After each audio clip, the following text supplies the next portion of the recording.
Kerala business quiz ലീഗിന് കോഴിക്കോട് തുടക്കമായി. വിവിധ ബിസിനസ് സ്ഥാപനങ്ങളിൽ നിന്നായി നിരവധി പേർ മത്സരത്തിൽ പങ്കെടുത്തു.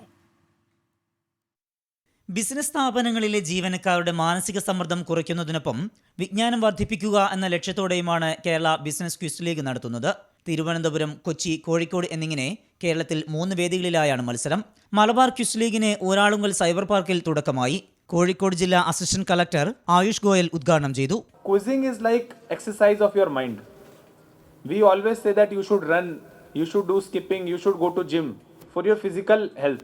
But what do we do with exercising of our mind? These kind of event gets you your mind get exercise. You use your mind. And this is scientific also. Certain kinds of hormone gets activated in your mind. Blood flow activity becomes better. International quizzing അസോസിയേഷനും കേരള ഐടിയും സംയുക്തമായാണ് പരിപാടി നടത്തുന്നത്. ശ്രീഗോകുലവും Catholic Syrian ബാങ്കുമാണ് പരിപാടിയുടെ മുഖ്യ സംഘാടകർ. പരിപാടി പ്രചോദനമെന്ന് മത്സരാർത്ഥികൾ.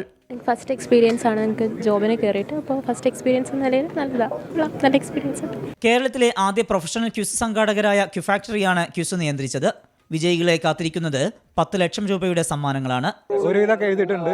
First ഉണ്ടായിരുന്ന ഇവന്റിനെക്കാട്ടും കുറച്ച് നല്ല രസമായിരുന്നു. കുറച്ച് ചിന്തിക്കേണ്ട രീതിയിലായിരുന്നു. ആദ്യം നടത്തിയ ഇവന്റ് നമുക്ക് കുറച്ച് ഗസ് ചെയ്യാൻ വളരെ എളുപ്പമായിരുന്നു. ഗോകുലം ചിച്ച് DGM MK Baiju, Catholic Syrian Bank പ്രതിനിധി വരുൺ ചന്ദ്രൻ തുടങ്ങിയവർ പങ്കെടുത്തു. 24 കോഴിക്കോട്.